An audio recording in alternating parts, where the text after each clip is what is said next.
Wow! Sa wakas, natupad na rin ang pangarap ng aking bunso na si Mark J. na maging isang pinakamalakas na Spider-Man! Wow! Ang tagapagtanggol ng family, Rani Spider-Man! Ano naman, Jay? Spider-Man! Paano yung kamay ni Spider-Man? Ganun. Ano ni ate? Paano ate?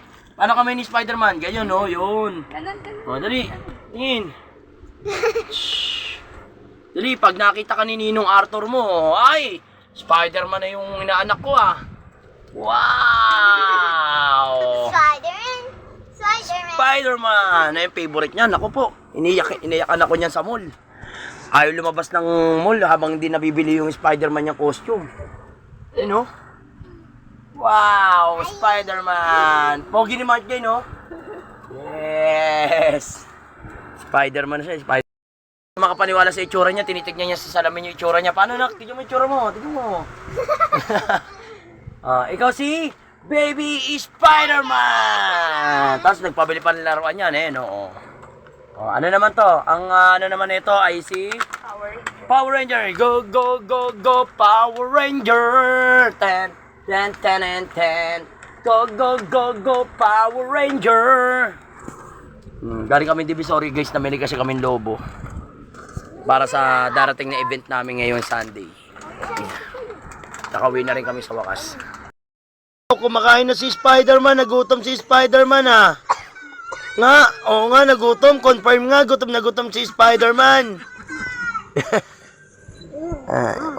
Bibidyoan natin si ate mo. Ikaw, bibidyoan din kita, ate mo, yung si mama mo. Si ate Ching, kumakain na si Spider-Man, gutom na. Huwag na, bibidyoan natin. Panoorin natin kung paano kumain si Spider-Man na nakamaskara.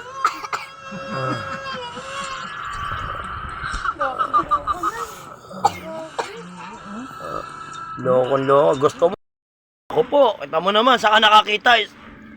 Power Ranger yung karakter na binili niyang laruan. Pero naka-Spider-Man yan, no? Spider-Man. Diba?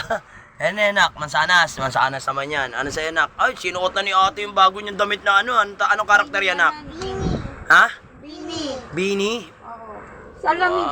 Wow! Sakto lang pala yung laki na ko. Yan yung mga binili namin sa Divisoria kanina. Binila ko silang damit. Maliit na kasi yung mga damit nila, eh. Wow! Nasaan sa'yo, nak? Ayun, nasaan? Pakita mo. Kay Papa. Ayun. Ano naman yung binili mo? Koromi. Ayan, so ayan, sasandukan na ako na asawa ko. Kakain ako, gugutom na ako.